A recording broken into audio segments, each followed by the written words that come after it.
Hello everybody, myself Smita Kshatriya. Today we are going to understand lesson 2.3 Connecting the Dots written by Steve Jobs. Let us know more about Steve Jobs. Steve Jobs, born in 1955 and passed away in 2011, was an American business magnate, industrial designer, investor and media proprietor. He was a chairman, chief executive officer and co-founder of Apple Inc. He was a chairman and majority shareholder of Pixar. He was the founder, chairman and CEO of Next. Steve Jobs is widely recognized as a pioneer of the personal computer revolution of the 1970s and 80s. This lesson, Connecting the Dots, is a speech given by Steve Jobs in 2005 at a graduate program of Stanford University. His words in the speech have enlightened the young blood to achieve great success in life. The speech is about the three stories of his life. The first story is connecting the dots. Steve Jobs dropped out of Reed College after 6 months of his joining, but stayed as drop-in for 18 months. Steve Jobs believed that it was his best decision.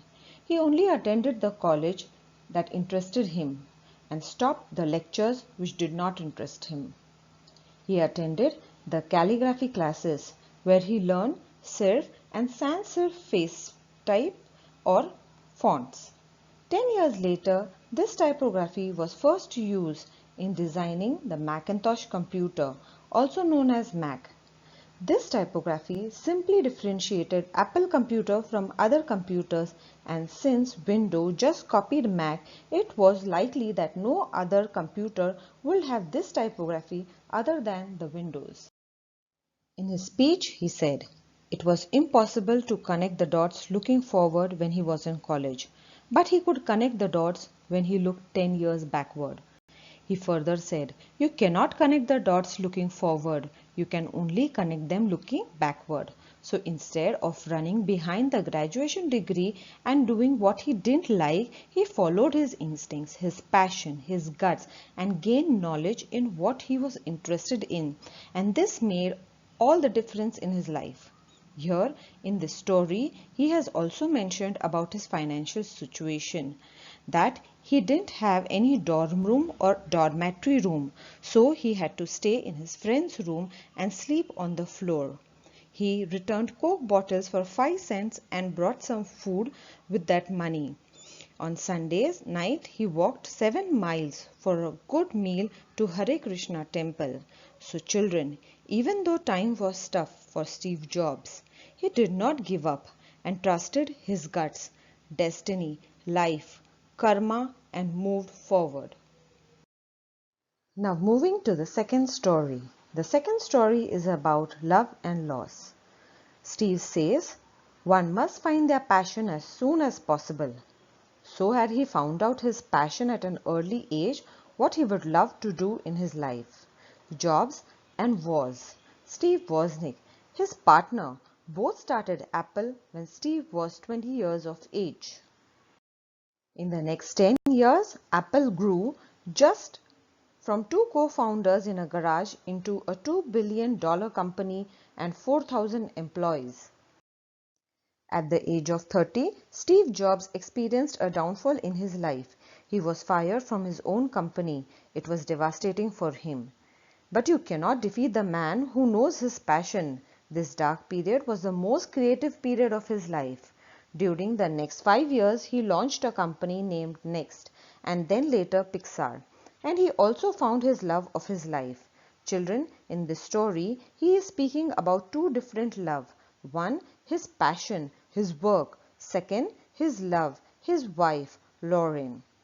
Pixar created the world's largest computer animation film named Toy Story, and today it is one of the most animated studio in the world. Later, Next was purchased by Apple and Steve was called back in his own company, Apple. According to Steve, if he wouldn't be fired from Apple, he would have never created Next. Without Next, Apple would not have been so successful. He said, sometimes life hits you in the head with a brick.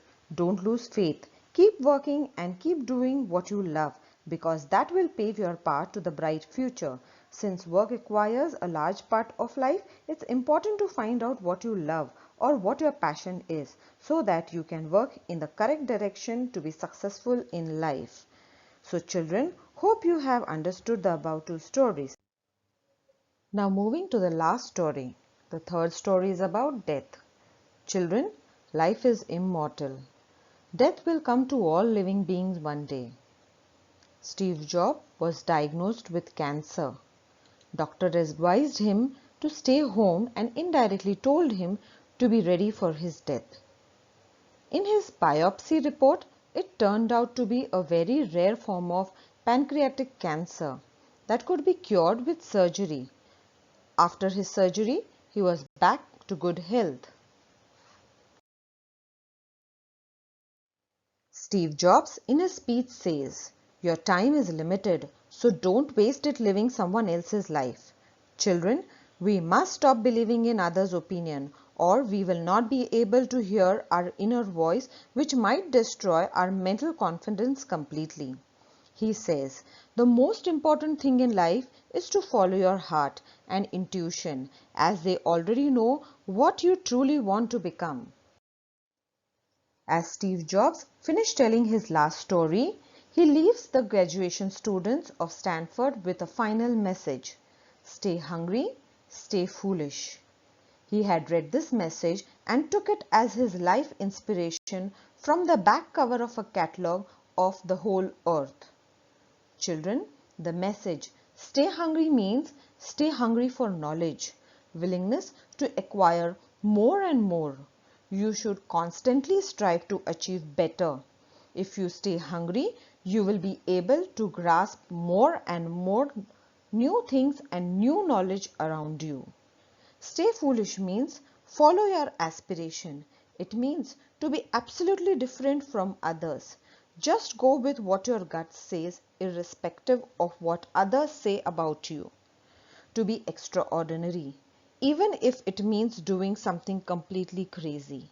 Children, the message is very strong. Stay hungry, stay foolish. So children, Steve Jobs' three stories leave us with some important life lessons.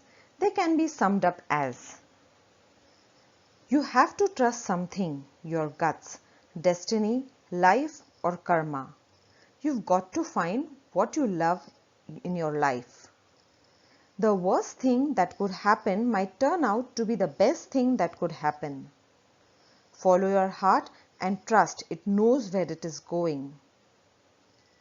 Your time is limited, so don't waste it living someone else's life. And finally, stay hungry, stay foolish. Hope you have understood the lesson, leaving you with these inspirational lines. Thank you.